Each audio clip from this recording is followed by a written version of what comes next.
And I tell you, there's no way that my life is going to transition that fast in such a short period of time. And it was just like that surreal moment. Sometimes they overestimate talent and underestimate consistency. Consistency is truly what has changed my life. She took a pound of sugar and she poured it in his gas tank. In an old pawn shop, up on the shelf, there was an old microphone. He tried it out for himself. His name is Russ. He bought that mic, and now he's got a podcast show. Welcome to the Blue Cup Podcast. Be sure to like and subscribe and click the bell below. I'm really excited about the guest today. We have Cole Beaver from Consistent Capital, and he loaned me, or perhaps gave me, a cap. Gave it to you. Where? And these guys, they're not in our office building, but they're in the building next door, and they do a great job. And we'll talk more about that and the opportunities that it creates for investors. So we really want to dig in. I first met Cole, and there's this instant connection. Like, this is somebody I want to have conversations with, want to hang out with, want to do business with. We do business with people we know, like, and trust. And I instantly liked Cole. Within about 30 seconds, I trusted him, and now I know him. So we can do business. And that's really important, I think, for everybody to hear, is create that aura for yourself. And I don't think Cole's faking it or, generating. I think that's just who he is. And that's awesome. So we'll share some common experiences and some individual experiences as we go. So tell me about your upbringing. Who are you? Where'd you come from? Yeah, well, first and foremost, want to say thank you for the opportunity, Russ. Really look up to you, and I think it was similar, right? When I met you, I was like, man, this is a guy I like. This is a guy I trust immediately, and now we know each other, and it's a pleasure to be here with you today. Yeah, so a little bit about me and my background. I grew up right here in Charleston, South Carolina. That's what I tell everybody, because nobody knows where Goose Creek is unless you are around here in this area. Went to a private school, Northwood Academy. By no means did we have the money for me to be in that school, but my mother worked for the church associated, and so we were able to get a discount on the tuition, and I was the guy with the 97 Z71 beat up truck in the parking lot with all the Benzes and the BMWs. Played soccer all through high school, went off to Wingate University, was able to get my business degree up there, so a pretty normal upbringing, normal path. During my senior year at Wingate University, I was working full time as a lot porter for Hendrick Lexus of Northlake. So, oh, okay.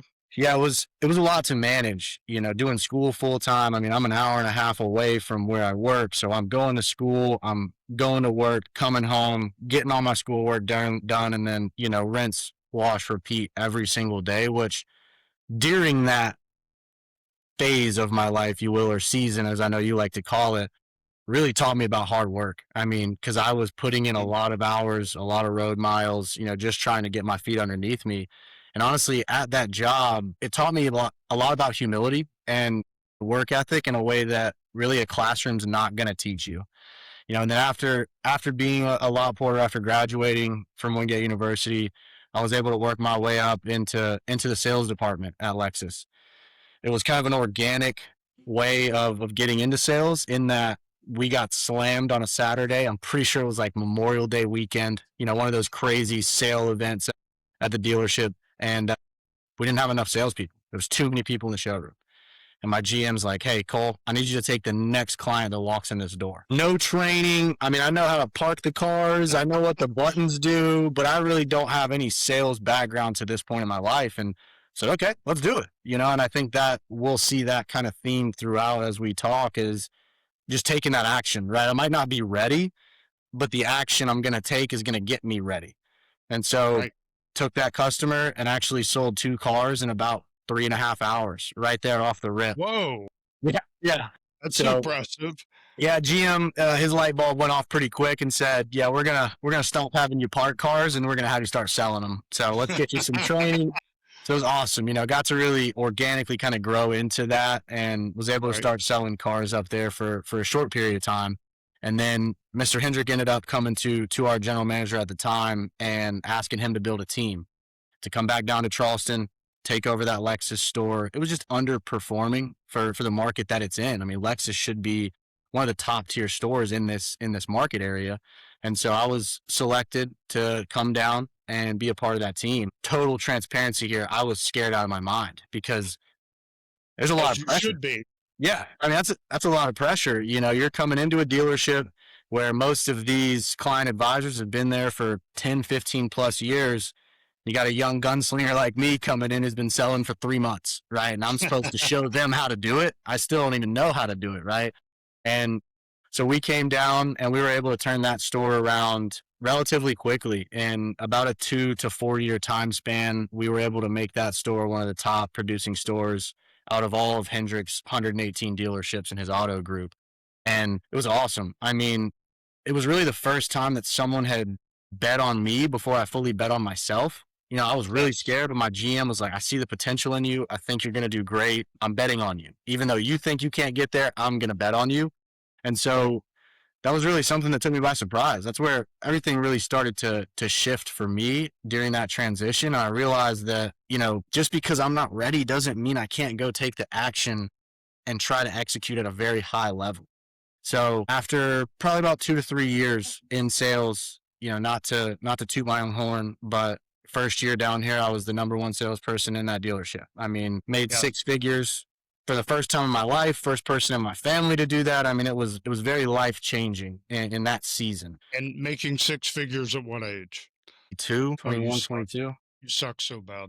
Yeah, it was terrible, right? Horrible. But I to be love it. transparent, looking back on that now, if I had all the knowledge that I had today back then, we would both be on a beach sipping Mai Tais somewhere, Russ. Yeah, well, but that's not possible. No. We have to learn and grow. We can learn from the mistakes of others, but you have to feel it too. I mean, there has to be a little knife to the heart Yeah. sometimes.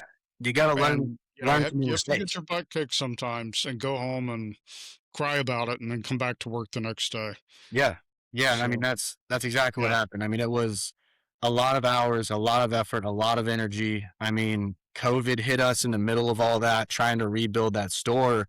And I like to right. really focus in on the COVID piece because car dealerships were deemed necessary, right? So we're open, but we still have to sell cars. People still have to buy cars, but how do we do Yeah, it? How do we do it? They're not going to come into the store, right? So what's the solution? right.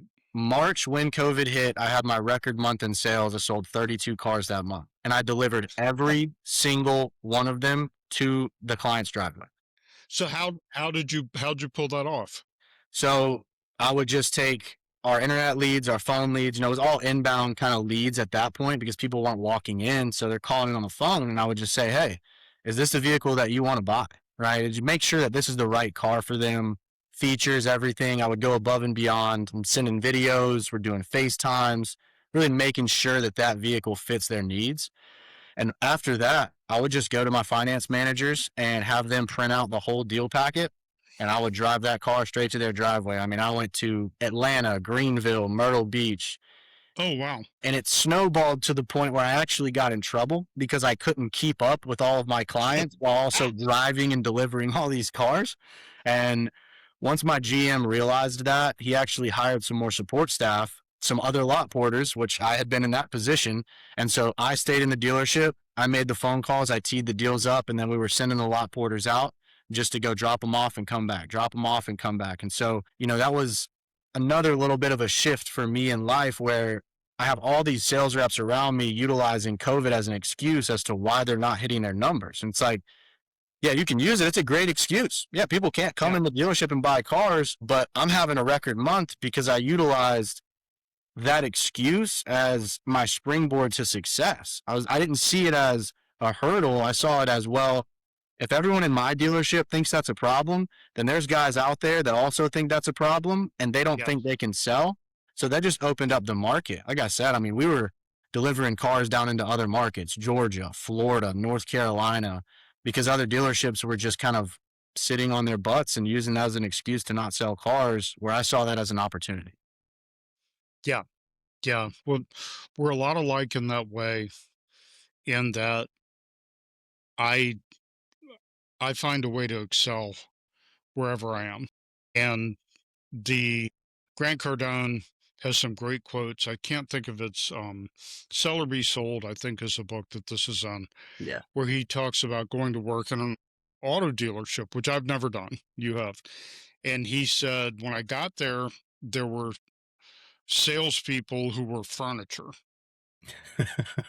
And he said, I blew up the top off everything, advanced to something else, and the human furniture was still there. Absolutely. You have no idea how true that statement is in the car world. Yeah. Yeah. And I saw it. So the business that I came up in was the home remodeling and really based around kitchen remodeling business. So it's a little different sales process, but it's a very intense. And what I heard from you is you were selling more than you could deliver, Yes. or than the operation could deliver. And that was a constant problem for me too, because remodeling somebody's kitchen is not like, here are the keys, See you later. Yeah. everything look good, what's next? It's a long process. Absolutely. And that was my family life growing up, though, is that's what we did. So every company that I worked in throughout my career, which I quit at about 45 years old, but I started at 15. Yeah. So it's a pretty long path. So it's very similar, where I was like, and when I stopped working in my family business and started working for a big professional company in St. Louis, it was competitive. I mean, we're salespeople. We were designers because we did design and package, and then we'd have our scheduling meeting about when can we execute the project. And there was a young woman named Jenny, and she, to be honest, she outsold me every year, but she had been there for a long time. Yeah. But I remember sitting in a meeting and I was saying, I need a spot on the calendar for this installation. And Jenny was like, well, I need a spot for the installation that same week.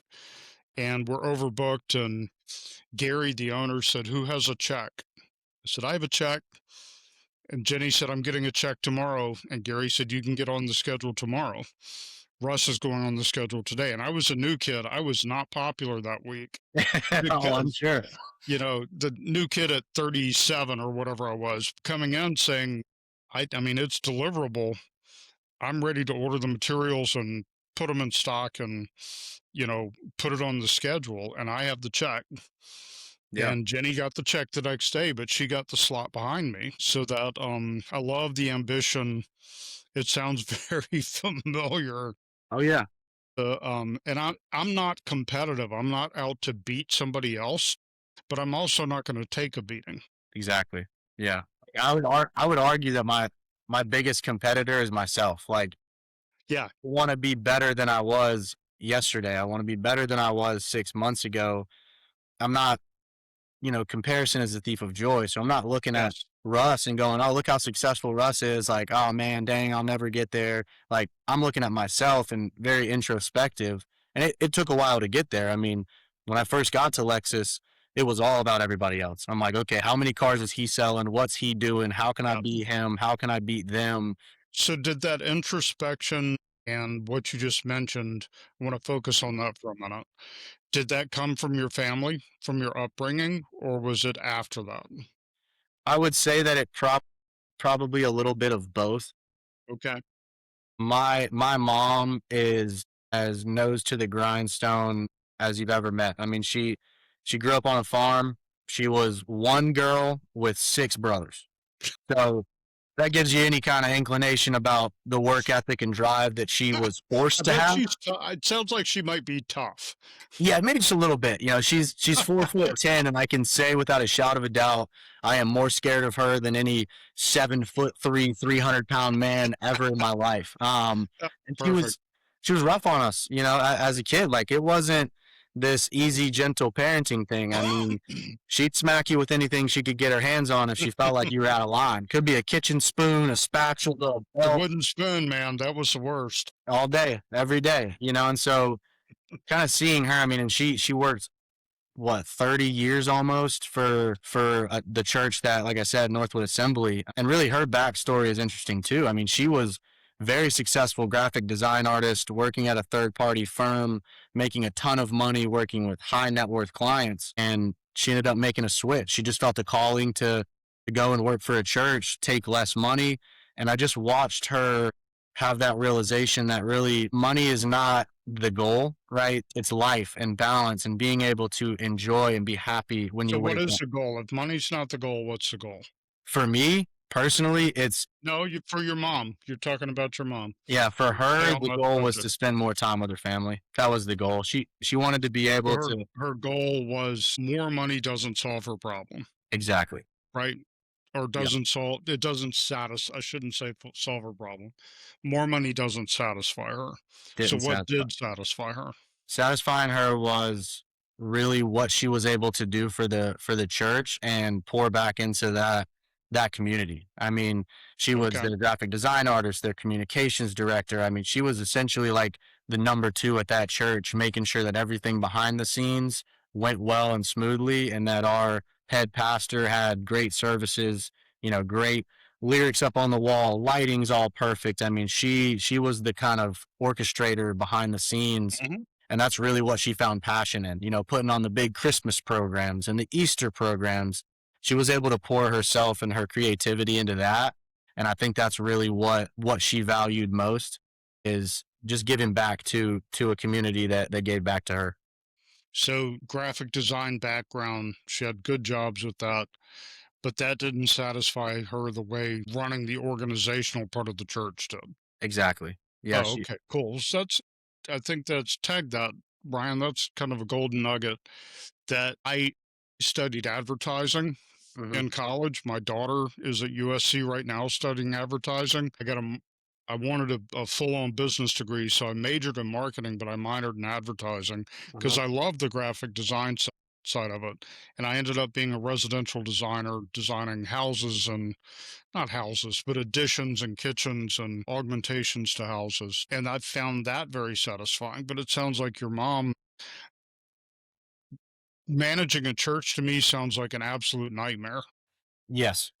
But I can see, I know people and I can see the joy and satisfaction that could come from that.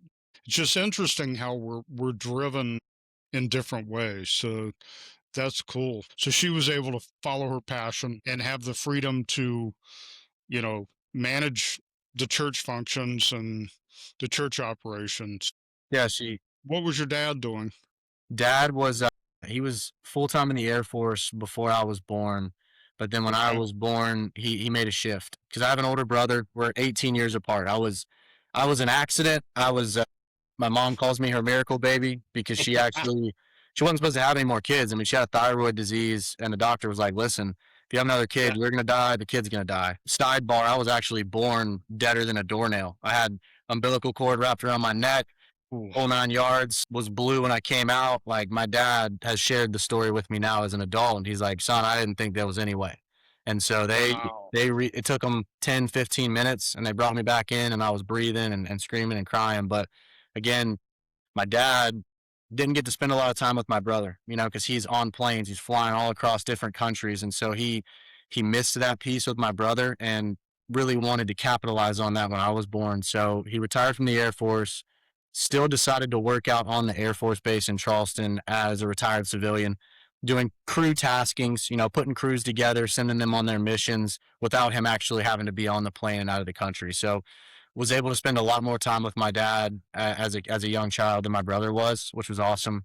He also ran his own business. He had a driving school that Okay. partnered with our high school, and so I got to kind of watch a little bit of that entrepreneurial journey when I was younger on him running his own business, and it was So actually fun. was he active in the Air Force on active duty and had the driving school at the same time? Uh, no, once he retired from the Air Force, and I he was got you. still working out there, like I said, as a retired civilian. He also started the driving school to kind of supplement some income. It was funny because Right. If So I he took was it a civilian contractor for the Air Force, exactly. Yeah, and so and then he had the driving school had the business. driving school business Okay, as well, and okay. it was called Magnum Driving School because he looks just like Magnum PI. I mean, if I had a picture of him and Tom Selleck, you wouldn't be able to tell the difference. I'm serious. I Yeah. I mean, love it. there's a core memory of my life as a young child. We were downtown on the Battery at a wedding reception, you know, one of the big Battery houses, just beautiful, right?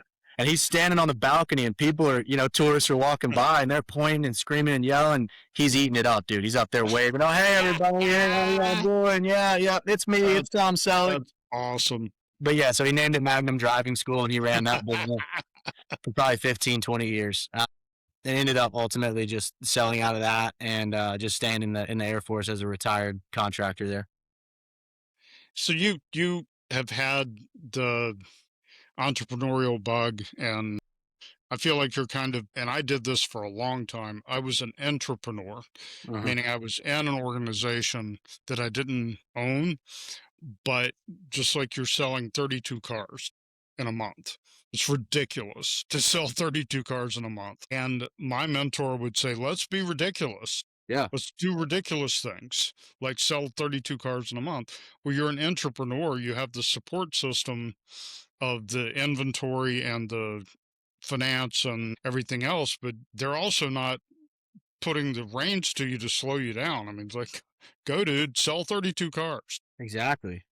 Yeah. So that for people listening or watching, that can be a really important lesson. If you can function as an entrepreneur within a powerful organization like Consistent Capital, what you're doing now, to me is a similar form of, because we're going to have Wit on soon, who, you know, will talk about how the whole thing runs, but you're able to just run. Absolutely. I mean, Wit's not going to slow you down. No. Go as hard as you can go, and then we'll worry about how we're going to deliver. You know, you were delivering cars, now you're delivering loan Yeah. products. So, And I think it's important too to, you know, for people listening to be around a leadership team that doesn't slow you down.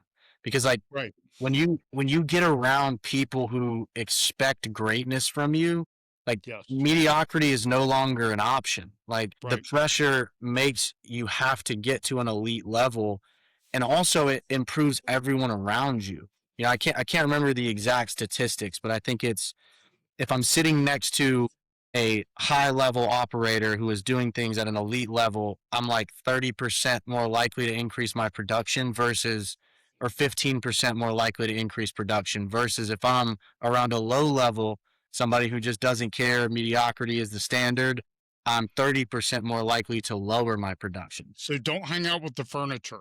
No, do not hang out with the furniture. Like I said, when you get around people that expect greatness from you, mediocrity is no longer an option, and it Yeah, levels the company up. It brings everybody up with you. And I think I've had those opportunities all throughout my life, you know, even being a lot porter. Like I was making $10 an hour, but something my mom and dad instilled in me was, you know, the old Matthew McConaughey, if you're going to do it, don't half-ass it. Do it. right, Well, it doesn't right. doesn't matter what your title is, doesn't matter what you're getting paid. And in the car world, for those that don't know, lot porters are kind of like the guy that goes and gets the head sales guy lunch, right? Like you're just Right. doing mediocre jobs, and that wasn't good enough for me. Like I I wanted to, like Nick Offerman. You know, Nick Offerman from yeah, the Nick Offerman's one of my favorite comedians, and he'll say, don't ever half-ass anything. Put no, your whole ass into everything. And his delivery is so much better than mine, but that just kills me. It's like, yes. I mean, don't half-ass anything. Put your whole ass into it. you have to. I mean, to And take it ownership. makes such a difference. Yeah, you take ownership. You know, I took ownership Yeah, as a lot porter and was able to garnish the trust of my management team where they knew that when Cole showed up, the lot was going to be tight. Everything's in its place. Everything has a place. I know where everything's at, you know, and then transition that to sales. Same thing. I'm going to own it. It's, right. it's COVID. I'm going to own this issue that everybody's using as an excuse, and we're going to overcome it and move forward and be successful, you know, and then really got the opportunity to jump into the finance manager role. And that was really where my life kind of shifted a lot. Really. Explain that. Yeah, I mean, it was all I ever wanted, Russ, to be transparent with you. I mean, there was not a week that went by after my first 2 to 3 years of being high level successful in that business that I was not knocking on my GM's door and saying, "Hey, when's the next opportunity? When's the next opportunity? I want it. I want it." That was all I wanted. I wanted to be a finance manager. That's where I had really set my bar at. But it was interesting because when I got there, sometimes like the wrong life can look right on paper, and that's kind of what makes it dangerous. I got there and I was like, man, this sucks. I'm at this dealership for 80 hours a week. I'm at the mercy of these people walking in at 8 o'clock wanting to buy a car. Like, the money was great, but the life that I was not living was worse. Like, I could not function in that role. And it's crazy that that was what I wanted so bad. And then when I got it, I realized that I don't want this. Yeah. It's like a golden handcuff scenario. You're making a ton of money, but at what cost? And then I Right. started to kind of zoom out. And really, my girlfriend at the time, who is now my wife, was pivotal in that transition because she was harping on me. She's like, "Hey, if I'm gonna continue dating you and we're gonna make a life together, I don't want to be raising kids by myself, have a terrible marriage and a terrible life while you're So giving she every drew a line and said, Bubba, absolutely no." And that's the only trajectory. I'm sitting there looking at my general manager, and he's at the top of the pyramid there, and he's in that dealership every yeah, single day, Monday through Saturday. And yep, I just had this epiphany one day. I'm like, is this really the life I want? And so I started kind of tossing that around and chewing on that. Well, if this isn't the life I want, then what is the life that I want? And I started to kind of back into that and figure out my goals. What did I want to yeah. accomplish? How long did I want to spend time with my family? How much money did I want to make? Was money the important thing, or was time more important? And so throughout that experience with the girlfriend beating on me, car deals beating on me, not being happy, I started to explore other avenues and other routes. And that's why I really got to give a shout out. This is not a sponsor or anything for Clear Vision Coaching, but Clear Vision Coaching Mastermind changed my whole life. I mean, Cool. yeah, Tag that one, Ryan. yeah, it did. I mean, it's total honesty and transparency. I'm not a paid actor for Clear Vision Coaching.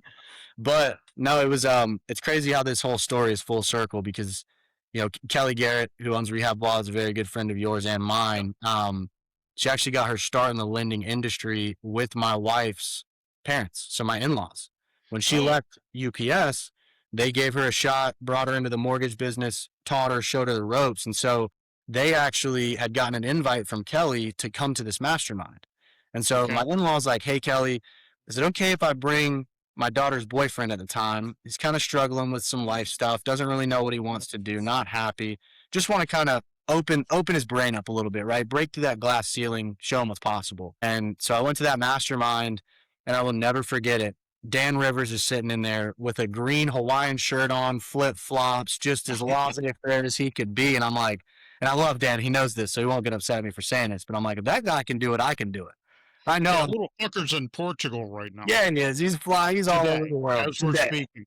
He and his wife and his beautiful children are hanging out in Portugal for like 3 weeks. Yeah, and that's Yeah. exactly the life that I wanted to be able to live when I went to this mastermind. And I'll never forget it. Danny Rendazzo, fantastic individual. I mean, he's out there going through Yes. goals, right? What are Yep. what are your goals for this year? And I'm writing them down. I'm doing everything. I'm taking all the notes like every good little beginner does, right? And then he flips the final page and he's like, "How can you do all of this in 30 days?" And I'm like, it just that blew my mind that you could take a 12-year timeline or a 1-year timeline and condense it into 30 days. And a light bulb clicked for me right there. I'm like, well, if I'm going to flip this house, I'm going to quit my job. Yeah. And literally quit my job 2 days later. Walked in. Really? Yep. I did not know that. Yes, sir. Walked in 2 days later because I knew I was currently house hacking a house in Goose Creek. Had two of my buddies living with me.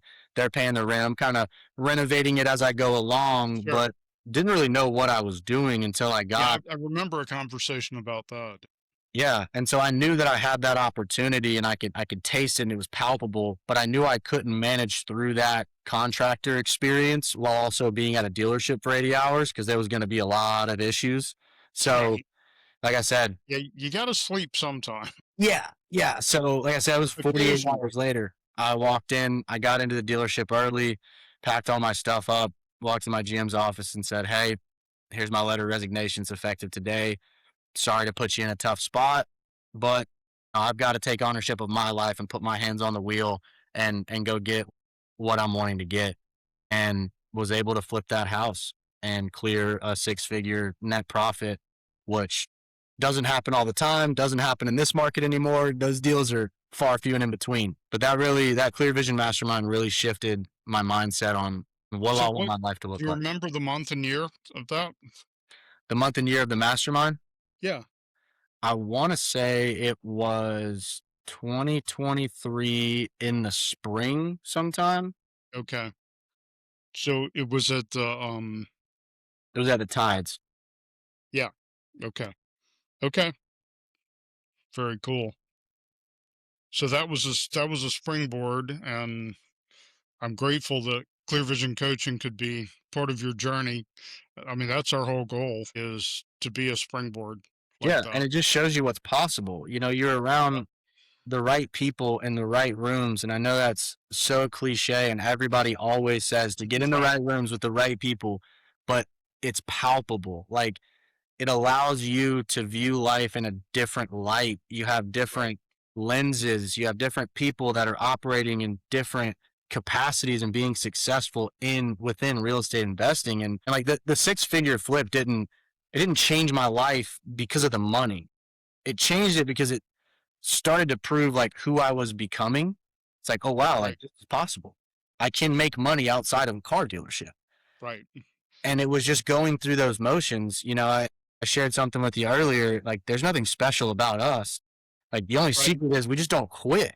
Like, I ran into a lot of issues, right? I didn't have contractors. I didn't have a dispo team. I didn't have agents to help me. I didn't have any of that. I was kind of just feeling my way through the dark, hitting the walls and figuring out and swinging hammers myself. And it really just proved to me who I was becoming and that I was starting to transition into a different season of my life.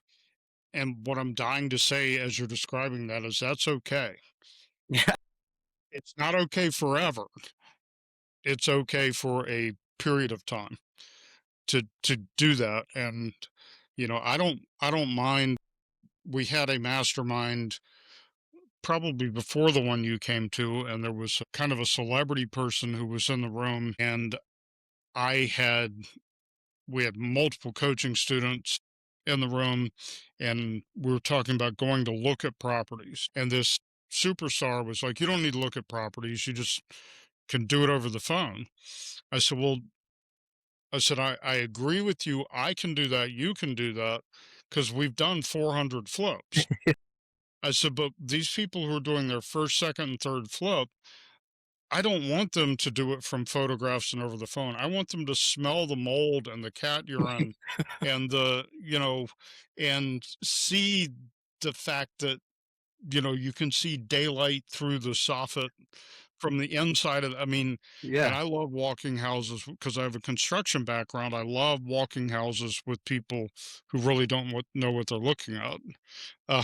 So, yeah, I want to see the beer cans and the dirty needles and the whole thing. And then there comes a time when you can say, just send me some photos. And but even then, I'm really particular saying, okay, here's how we take photos.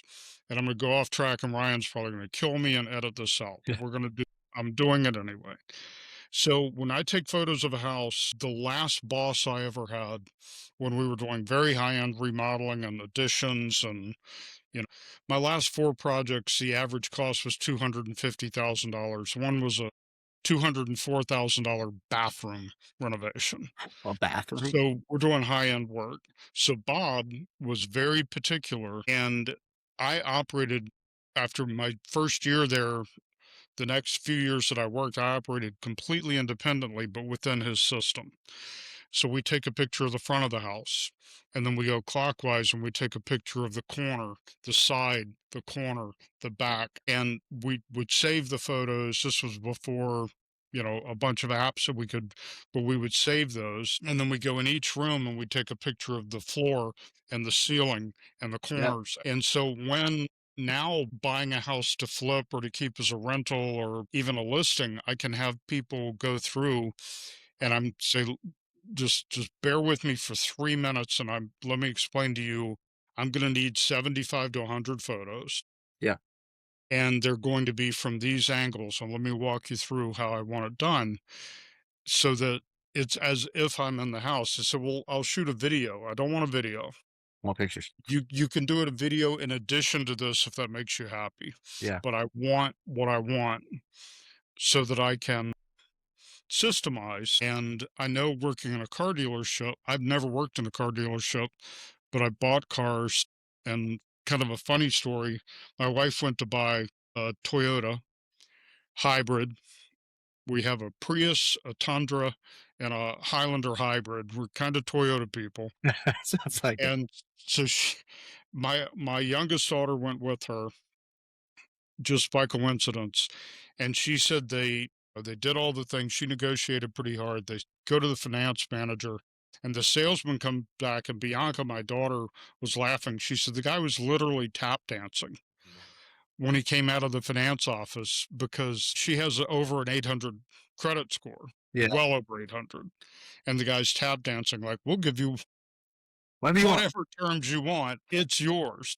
But that my point of this ramble ties back to the clear vision coaching thing is whatever business you're in, if you're selling cars or you're flipping houses or you're acquiring properties, have a system and understand what that means and how it works so you can repeat, repeat, repeat and sell 32 cars in a month Exactly. or flip 100 houses a year. But the only way I know to do that is to have very specific definitions of all the parameter and all the variables. Yeah. And even the conversations we have with people with my acquisitions team, it's fun for me. Yeah. It doesn't even feel like business. It's fun for me coaching. Like, this is how we have that conversation.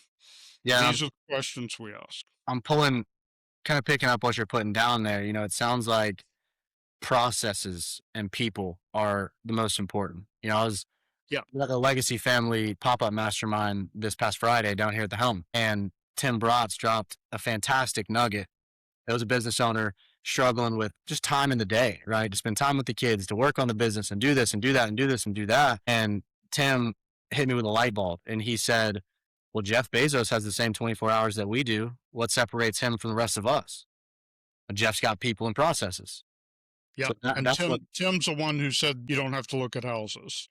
And I said, no, Tim, you don't have to look at houses. yeah, I but don't we do. have to look at houses, or I don't, you probably don't need to look at an apartment building. Yeah, You just need a few photos. I said, but when you're brand new, I want you to taste it, smell it, hear it, feel it, got to. and know what that's like. And then I can smell it in the photograph years later. So let's talk about your wedding and destination and get off business for a minute and talk Yeah, about, because you just gosh, it's only been weeks, right? it has. I mean, it's been about 3 weeks since I've been back. Okay. We were over there from October 1st to October 25th, Over and where? over in Italy. Yeah, we went to Italy to get married, to have our honeymoon, and this is something we've done for the last 3 years. I mean, since I left the car business, every October we take a vacation, we go to Italy.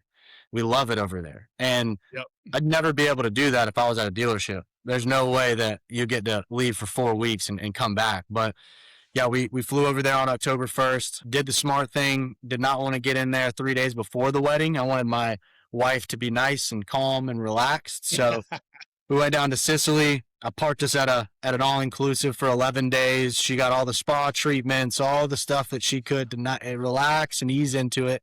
And then, yeah, we flew up into Florence, got married 45 minutes outside of Florence, and it was a fantastic whole 3-day escapade. I mean, we had about 50 to 55 people there, big welcome dinner on Thursday night, rehearsal dinner on Friday. We were able to coordinate a bunch of tours for people to go and enjoy. Like, it was awesome to see like the joy on my mom's face for her to be in Italy. Like, she never in her wildest dreams would have imagined that her son would be getting married in Italy and she'd have the opportunity to go over there.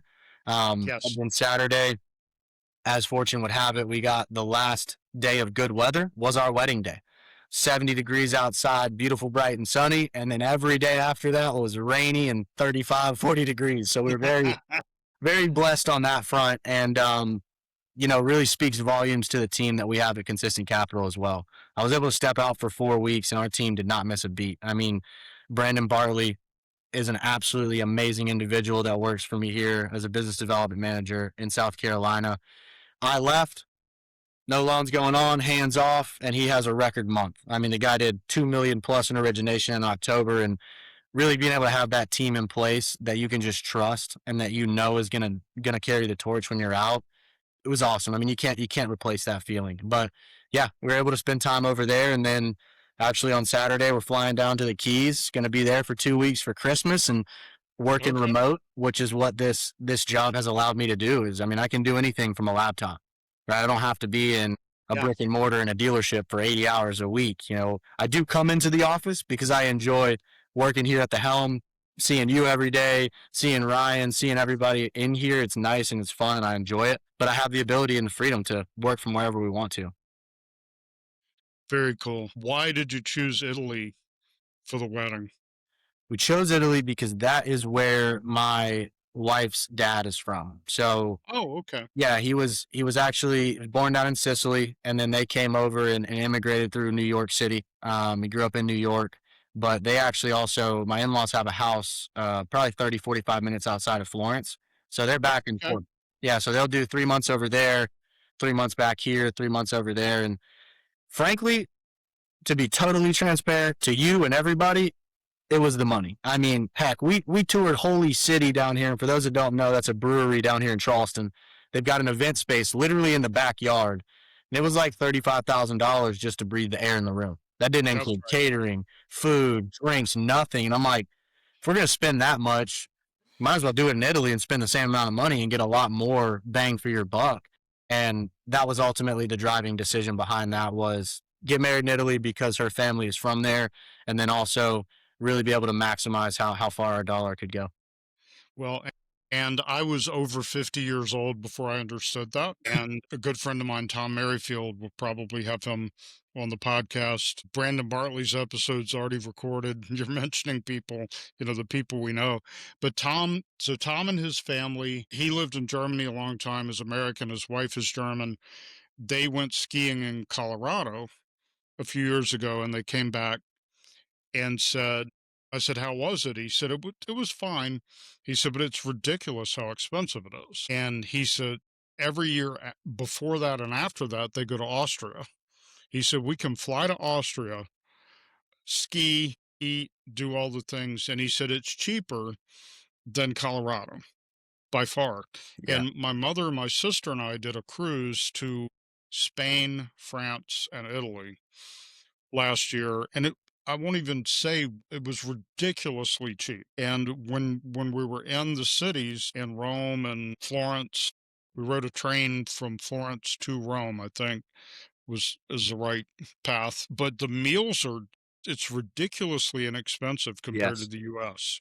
So when we talk about all these exotic trips, like Dan Rivers is in Portugal with Lisa and the kids. I won't say the kid's name, so I could say his wife's name. It seems ridiculous, but the air travel is not that expensive. The lodging is very Very inexpensive, inexpensive. and then things like meals are just incredibly inexpensive. Yeah. It's great to understand that, and as you say, to have the freedom. Something that I say about the 21st century, because I'm from the as my kids like to remind me, I'll say so and so and so. They yelled back in the night. That hurts my feelings just a little bit. But the great thing is you can work from anywhere. Yeah. And the terrible thing is you can work from anywhere. Exactly. Yes. It's a double-edged It's sword for like sure. it's like, no, don't hide from me, dude. I know you could be working. Yeah. And I think that's important too, is like, the trips, the international trips, like they're not like it's not like a flex of look who I am, look what I've done, but it's like proof that, if you have the discipline, you can create the freedom. You can have the Right. freedom to go do that, but you don't just wake up one day and get to go do that. Right. But it's about enjoying it, and I know you, and it's not like look at my watch and look Yeah. at my car or look at my trip. It's about enjoying life. Absolutely. which is absolutely awesome. Feel like I've gotten off track. Oh man, we've got lots to talk about. So talk to me about soccer. How long did you play soccer? That is a very funny question. I actually learned how to walk by kicking a soccer ball. My mom still has for those of you that are old enough to remember VHS tapes, my mom still has the VHS tape recording it from when they put a soccer ball in the front yard. And that is where I just decided to stand up, kick it, fall, get up, run after it, kick it again, fall. So I love it. soccer was always in my blood, man. It was always in my blood. I played from the time I could literally walk to getting into college. Unfortunately, wasn't able to play in college due to some injury related stuff, but I was always the youngest on the team. I mean, if I was 10 years old, I was playing on a 14 team. You know, if I was in 8th grade, I was playing on our varsity high school soccer team and I was a speaking captain. Ultimately was able to lead that high school team to 2 state championships back to back before we graduated, which was awesome. I don't think they've been back yet, but we were able to put some on the board before I graduated. Yeah, very cool. So I'm going to geek out for a minute, and the book is actually on our bookshelf in the home today. There's a book by Malcolm Gladwell called Outliers, and I know you're a reader. I have The War That Killed Achilles at home on my coffee table, which is your book, because we have a shared library here in the office. So this book, Outliers, there's a really interesting study that scientists did, and they looked at hockey players and baseball players. And the most consistent predictor of professional level success was the month of their birth. Wow. Because you just made the comment that you were the youngest on the team. And the month of the birth, I've forgotten what the cutoffs were, but whatever determined the oldest child on the team were the most likely to become professional athletes. And the reason is because they have more confidence. The coaches pay more attention to them because they tend to be a little more capable. Mhm. And so that effect compounds over time to where, you know, the 6 or 8 year old who goes into hockey or soccer or baseball and is the oldest in their group, they get more playing time. They Mhm. get more coaching. They get more experience. And I just think it's cool to be conscious of things like that. It's not an excuse for me to do well or do poorly Yeah, based on the month I was born in, but it's really interesting to say, okay, because I don't have that advantage. As you said, you were kind of the youngest, like I'm going to have to work a little bit harder absolutely. than the kid who has that advantage or the human who has that advantage. So I geek out on stuff like that. It's the psychology behind all of it and the statistics, and it's awesome to see. I never heard that. That's interesting. That's an interesting viewpoint, but it makes sense to your point. You know, I mean, I had to grind to get there. You know, I mean, I'm on a Yeah. team where guys are 4 and 5 years older than me, and you know, being 10 versus being 15, that's a big difference there. You know, Yeah. for me to Yeah. even That's a be huge difference. a starter, for me to be a speaking captain, like that was always something that I had to work on, you know, and it Yep. was in practice. It wasn't really in the games. You know, it was in practice. It was getting out there before everybody else, leaving the field after everybody else, doing the reps outside of practice because Right. I had to do that. There was no option where I just floated through it. Like I was competing against people older than me, more skilled than me, been doing it longer than me. So I had to make up for that skill gap outside of practice. It was just the consistency and the reps. You know, I think people sometimes they overestimate talent and underestimate consistency. Consistency is truly what has changed my life and what I believe will continue to change my life is just being consistent, doing what it takes to get where you want to go. When that allows you to create your own advantages as opposed to saying, well, this, you know, you're 9 years and 10 months old, and this kid's 11 years and 9 months old. I mean, they've got 10 pounds on you, probably a little more speed, you know, a little more coordination.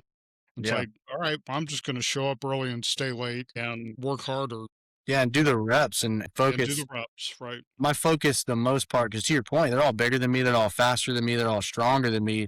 So I Sure. knew I wouldn't be able to out physical them, if that's even a way of saying that. So for Right. me, the focus was the small things. if I can do the small things better than anybody else, I can be like Messi, right? Because Messi's a tiny little guy. He's not this big Yeah, monstrosity, but his ball handling skills and his finesse and his repetition of the small things allows him to be great. And so right, that's really where I focused on all of my time, effort, and energy was ball handling and shooting.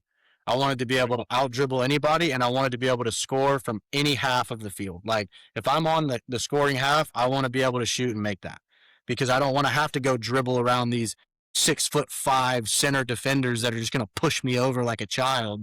I want to be able to right. get that shot before. So it's really focusing on those small little things and really, really honing in on the finesse and the reps there. Yeah, you've already made the shot before my lanky ass can get there.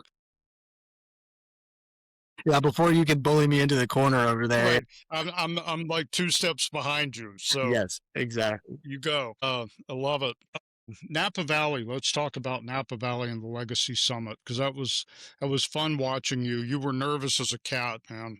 You're like Yes, the Virginia folks I grew up with said, nervous as a long-tailed cat in a room full of rocking chairs. I think that's definitely accurate. Yeah, You so were, I was. but you nailed it on stage. It was fun to see you make that presentation in California.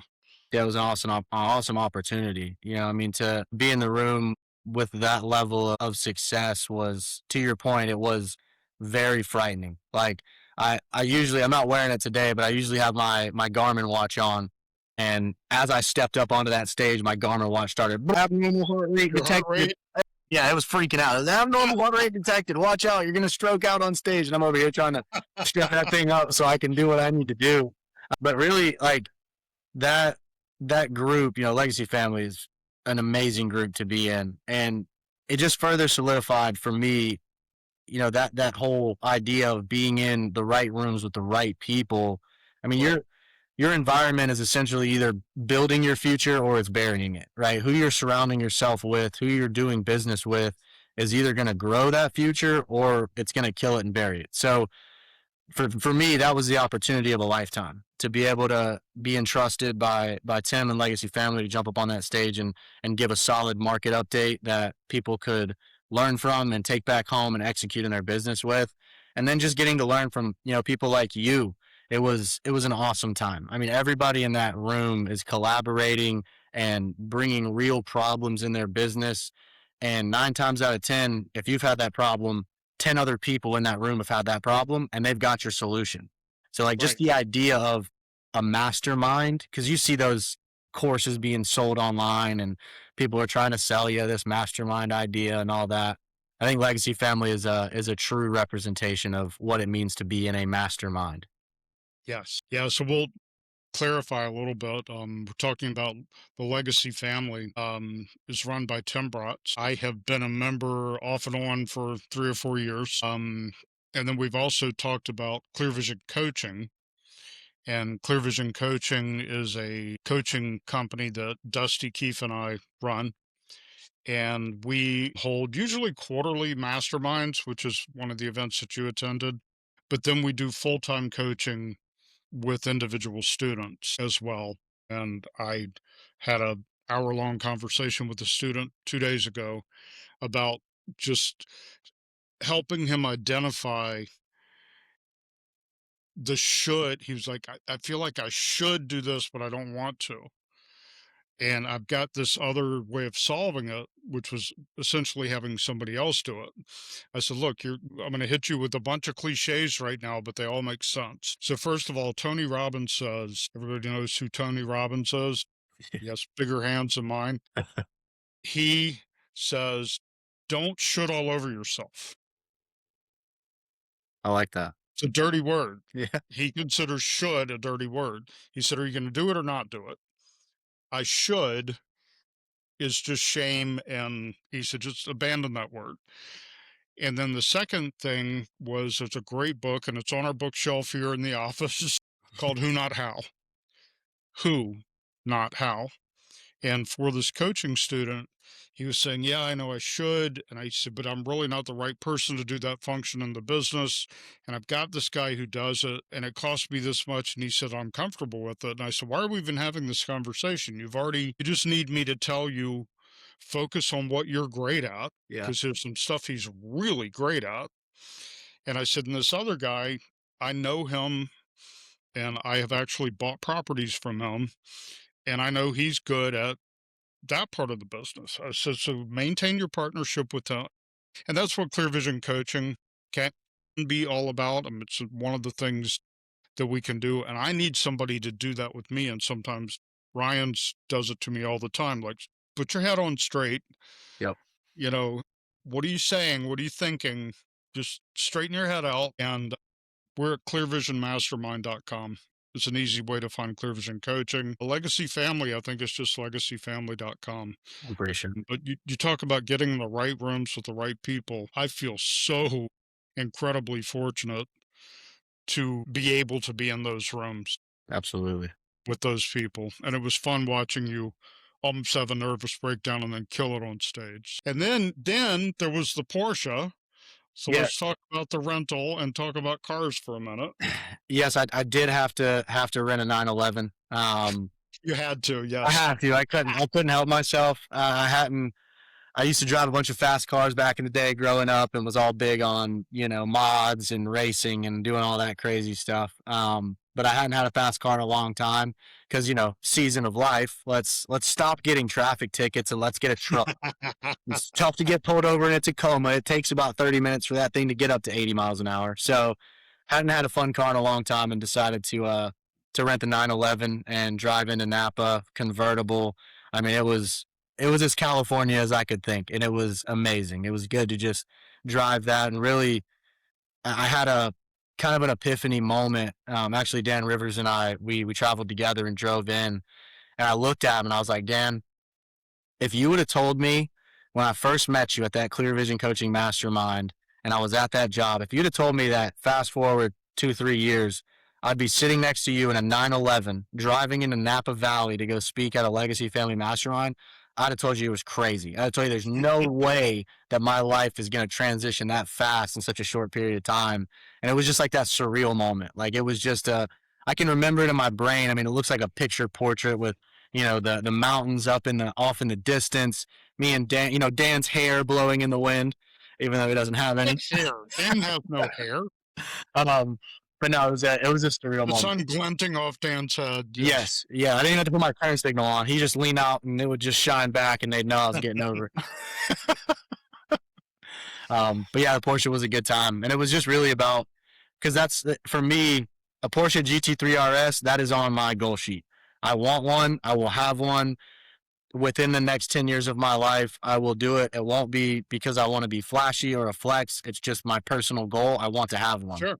So I wanted to kind of put myself in that situation and put myself in a car where I have that feeling of, man, this is possible. Like if I can rent it, I'm going to be able to buy it in 10 years eventually. Right. So it was just nice to enjoy that and kind of fake it till you make it for a little bit. Yeah, I love it. Absolutely love it. So what's next for you? That's a good question. Consistent capital, we are on a rocket ship. And I really foresee myself staying here, continuing to build out the team here in South Carolina, and then ultimately continuing to be that entrepreneur, within this company that, leads our sales team on the path of success and scaling and growing. I mean, we're up, I don't know, some stupid number. It's like 218% year over year in originations. So this right here is what's next for me. It's going to continue to be on the radar for as long as Mr. McCarthy will still have me here. But yeah, just building the team, growing, scaling with structure and intention, and supporting our clients and supporting investors here in the Southeast.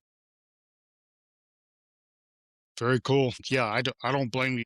You don't, if someone says get on the rocket ship, you just say yes. Exactly. Whether the rocket ship's built all the way or not, we're going to build it on the way. And then see what happens. I've forgotten where I read that. Like if it was somebody like Richard Branson or one of the great entrepreneurs, is like, if somebody invites you to jump on the rocket ship, just say yes. Yep. Don't ask a bunch of questions. Just get on and adapt to what's happening. So I love you describing it as a rocket ship. And I know that it's a relatively new startup, and I had a mentor talking about business and the frustration of getting a business started. He said, imagine you build a rocket, you put fuel in it, and you ignite it, and then it just rumbles on the platform. Mm-hmm. But then once it starts to go, it goes faster and faster and faster. But at that initial stage is painful Oh yeah. because this thing gonna blow up on the pad, or is it, or is it gonna?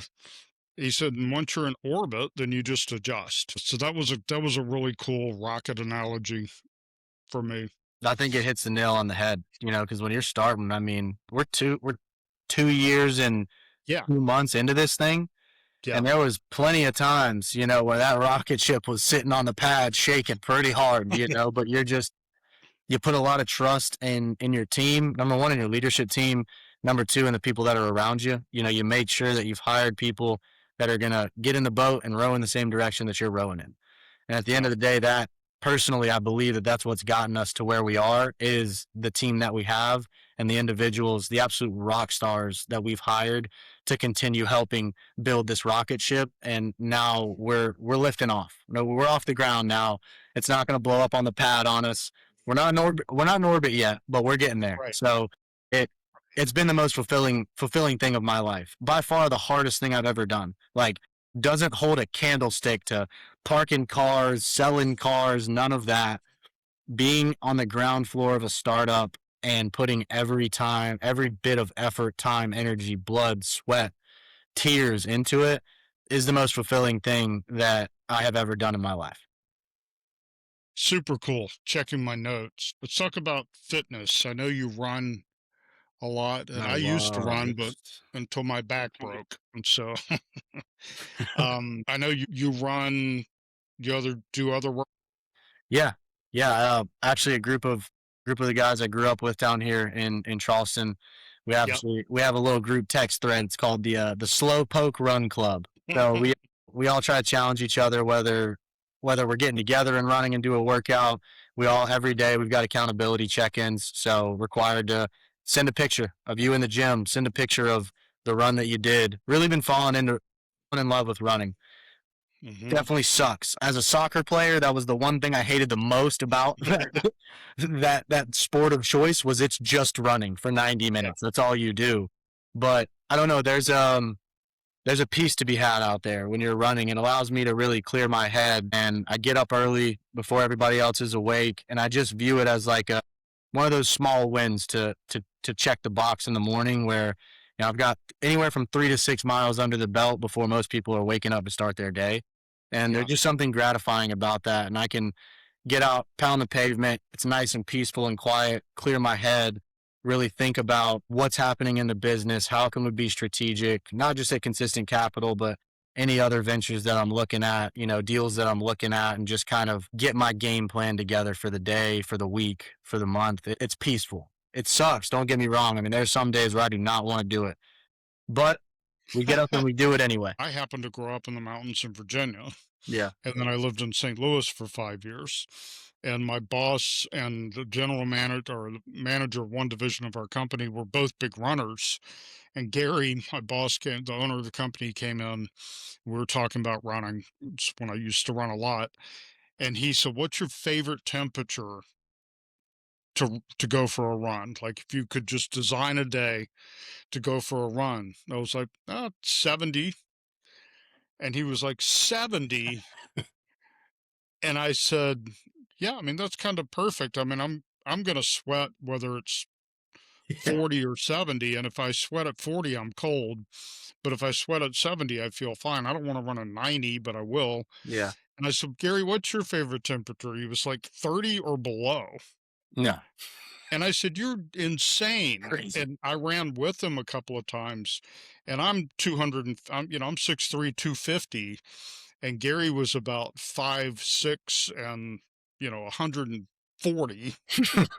And so I was like, I'm gonna sweat regardless of how cold it is. And then I get colder. And It's I worse. ran with him on a nice day, and he had a little dampness right here, and I'm looked like I had Drenched. jumped in the lake. You know? It's like This is why you like running in the cold, and I Yeah, don't. I'm made to perspire and cool, that's how I am. freezing at 30. I mean, in our house, it's got to be at night when I'm sleeping. It's got to be 65 degrees in the house. Got to. There's no ifs ands or buts about it. And I would say I'm a little bit of a sicko when it comes to like running and cold plunges and I don't know, forcing myself to do things that my body is like, do not do this to me. Do Right. not do this to me. And I don't know why, but I find joy in that.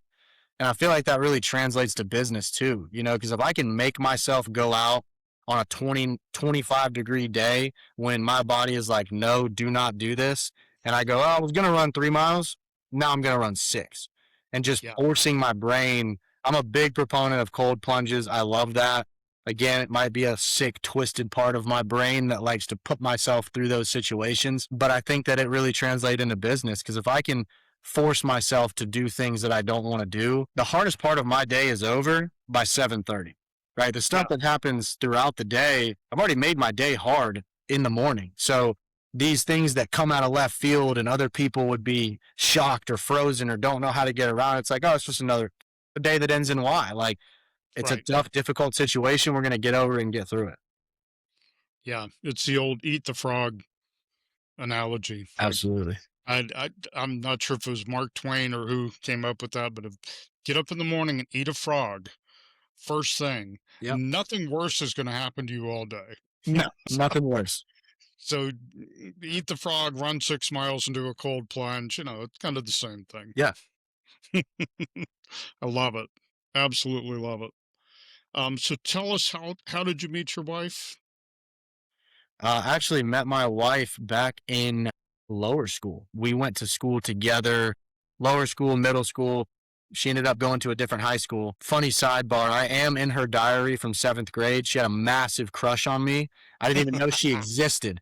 So she likes to say that she's been manifesting this since seventh grade and she finally got me.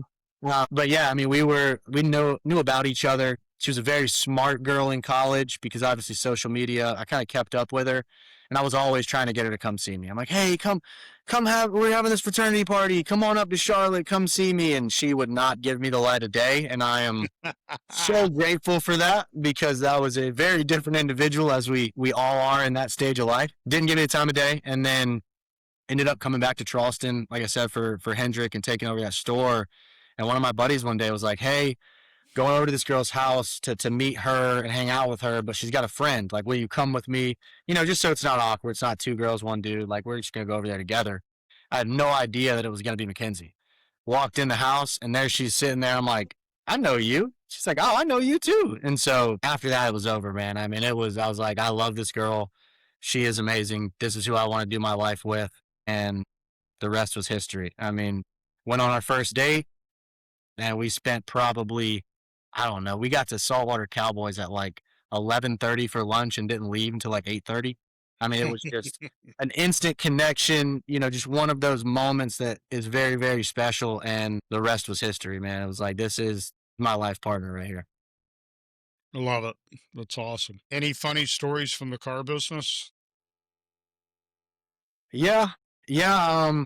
One that comes top of mind is I had sold this gentleman a Lexus LS, which they're no longer making for Lexus, but for those that don't know, listening, that's like their flagship sedan. I mean, it's 100,000 plus. I mean, they could do like special handcrafted Japanese glass in the doors. I mean, this thing was blown out to the nines. He got this car, and probably I want to say 2 weeks later, I see the car coming in on a tow truck. I'm like, oh my gosh. I'm like, what happened? Like, because usually a client's going to call me. If a new car breaks down, like we're on top of that. We're going to remedy that situation and get it rolling. So I go over into the service drive and I'm asking the service manager, hey, what's going on? Like, I just sold this car like 2 weeks ago. Like, what's the problem? This gentleman had been caught cheating on his wife. And so what did his wife do? She took a pound of sugar and she poured it in his gas tank. Destroyed the whole car. There is no getting that car back. Engine gone, done. He hopped in the car in the driveway, started it, tried to back it out. Boom, done. So that was an interesting experience. Witnessing his frustration along with his wife's frustration in the service drive felt like more of a relationship therapist than a car dealership at that moment. Wow.